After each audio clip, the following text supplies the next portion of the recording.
बिस्मिल्लाहिर्रहमानिर्रहीम। अस्सलाम वालेकुम दोस्तों, खुलासा कुरान मजीद इशारात की मदद से आज हम पारा नंबर 5 के अहम मज़ामीन का मुताला करेंगे। कुरान मजीद के 5वें पारे में एक सूरत है और कुल 17 रुकू हैं। 5वें पारे का आगाज़ होता है वल्मुहसनातु मिनन निसाई से। 5वें पारे में सूरत निसा के 17 रुकू शामिल हैं, यानी रुकू नंबर 4 तक 20। सूरत निसा जो है ये मदनी सूरत है जिसमें कुल 24 रुकू और 176 आयात हैं। इन 24 रुकू में से 17 रुकू 5वें पारे का हिस्सा है। अगर हम इसको चार बराबर हिस्सों में देखें तो इस तरीके से 5वें पारे के चार पाव के अंदर अहम मज़ामीन इस तरीके से आपके सामने दर्ज झैल हैं। पहले पाव में तीन अहम मज़ामीन हैं, यानी निकाह बाकिरदार औरतों से किया जाए, जिम्मेदारियां मर्द की और मुआशरे की, और यहूद की गुमराहियां। सूरह निसा कंटिन्यू है। इसका तारुफ हम पिछले वीडियो में पढ़ चुके हैं। रिश्तों का जिक्र चल रहा है और इस सिलसिले में अल्लाह ने फरमाया निकाह बाकिरदार औरतों से करो ताकि एक बाकिरदार नस्ल वजूद में आए। बेहयाई की तमाम सूरतों से दूर रहो। ख्वाहिशात की पैरवी करने के बजाय अल्लाह के एकाम की पैरवी करो। एक दूसरे का माल नाहक ना खाओ और ना दूसरों के माल की तमन्ना करो। जिम्मेदारियां मर्द की और मुआशरे की। मर्द जिम्मेदार होगा खानदान की हिफाजत, तालीम और तरबियत और ज़रूरतों को पूरा करने का, और मुआशरा जिम्मेदार होगा मियाँ बीवी में इख्तलाफ हो तो सुलह कराने का। तीसरा अहम मजमून है यहूद की गुमराहियां। यहां से यहूद को खताब है।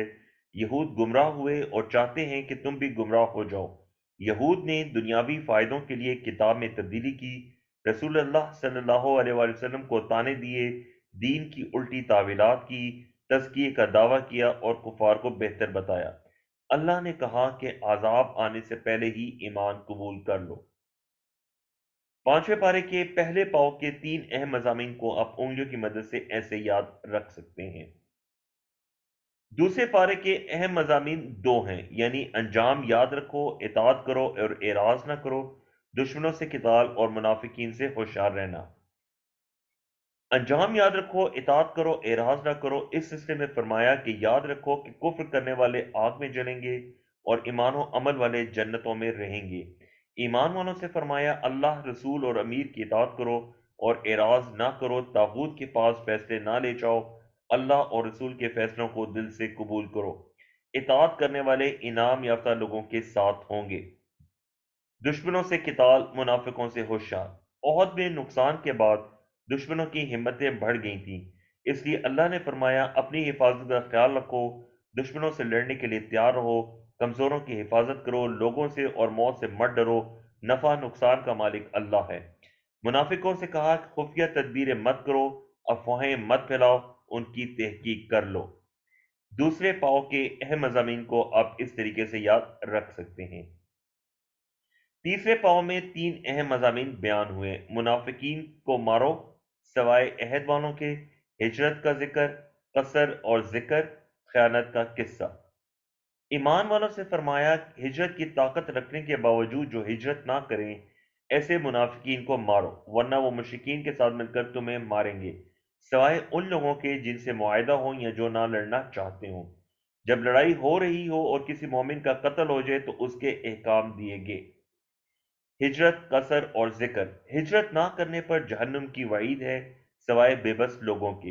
हिजरत में अल्लाह ने बरकत रखी है और अगर हिजरत में मौत आ जाए तो उसको अल्लाह जरूर अजर देगा। सफर में नमाज कसर का हुक्म। दुश्मनों से मुकाबले के दौरान नमाज का तरीका बताया गया ताकि तुम महफूज रहो, अल्लाह को हर वक्त याद रखो और हिम्मत ना हारो। खयानत का किस्सा। एक शख्स ने किसी यहूदी की ज़रा चुरा ली। बाज लोगों ने चोर को बचाने के लिए झूठी कसम खाकर दूसरे पर चोरी का इल्जाम लगाया और अपने आप से खयानत की। अल्लाह ने रसूलुल्लाह सल्लल्लाहु अलैहि वसल्लम को हकीकत बता दी और हुक्म दिया कि खयानत करने वालों की हिमायत मत करो और इस ताल्लुक से नसीहतें की। तीसरे पाव के अहम मज़ामीन को आप इस तरीके से उंगलियों पर याद रख सकते हैं। चौथे पाँव में तीन अहम मज़ामीन हैं। मुनाफिकीन की मीटिंग, शिर्क और शैतान, ज़ौजैन व माशरे में अदल, मुनाफिकीन के दो रुखेपन पर सज़ा। ایسی میٹنگز کرو جس میں خیرات یا نیکی کی دعوت دی جائے یا لوگوں کی بھلائی مقصود ہو. شرک سے بچو، یہ سب سے بڑی گمراہی ہے اور اس پر بخشش نہیں ہے. شرک کرنا دراصل شیطان کی پیروی کرنا ہے جس نے انسانوں کو گمراہ کرنے کا چیلنج کیا تھا. زوجین و معاشرہ میں عدل. فرمایا عورتوں، یتیموں اور کمزوروں کا خیال رکھو، ان کے حقوق ادا کرو اور ان کے ساتھ انصاف کرو. میاں بیوی کے درمیان صلح کراؤ اور ایک سے زیادہ بیویوں کی صورت میں عدل سے کام لو. ہر حال میں انصاف کرو چاہے کسی پر اثر پڑے. منافقین کے دو رخے پن پر سزا. منافقین کے بارے میں فرمایا وہ دو رخے ہیں، جس طرف فائدہ نظر آتا ادھر کے ہو جاتے ہیں. ان کی نمازیں لوگوں کو دکھانے کے لیے ہوتی ہیں. منافقین جہنم کے سب سے نچلے درجے میں ہوں گے، سوائے ان کے جو توبہ کر لیں، اصلاح کر لیں، اللہ سے جڑ جائیں اور اخلاص کا اہتمام کریں. چوتھے پاؤ کے اہم مضامین کو آپ انگلیوں پہ اس طریقے سے یاد رکھ سکتے ہیں. پورے پانچویں پارے کے اہم مضامین ایک ہی سلائیڈ پہ یہ آپ کے سامنے ہیں اور ان کو آپ انگلیوں پہ اس طریقے سے یاد رکھ سکتے ہیں.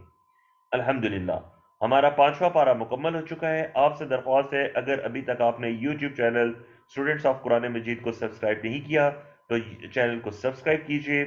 اگر آپ کو ویڈیو پسند آئی ہے تو لائک کیجئے، کامنٹ کیجئے، شیئر کیجئے تاکہ آئندہ بھی آپ تک قرآن مجید سے متعلق مفید معلومات پہنچتی رہیں. اللہ سے دعا ہے کہ اللہ ہمیں قرآن پڑھنے، سمجھنے، غور کرنے، عمل کرنے، پھیلانے اور یاد کرنے کی توفیق دے. سبحانک اللہم و بحمدک نشہد ان لا الہ الا انت نستغفرک و نتوب الیک. السلام علیکم ورحمۃ اللہ وبرکاتہ.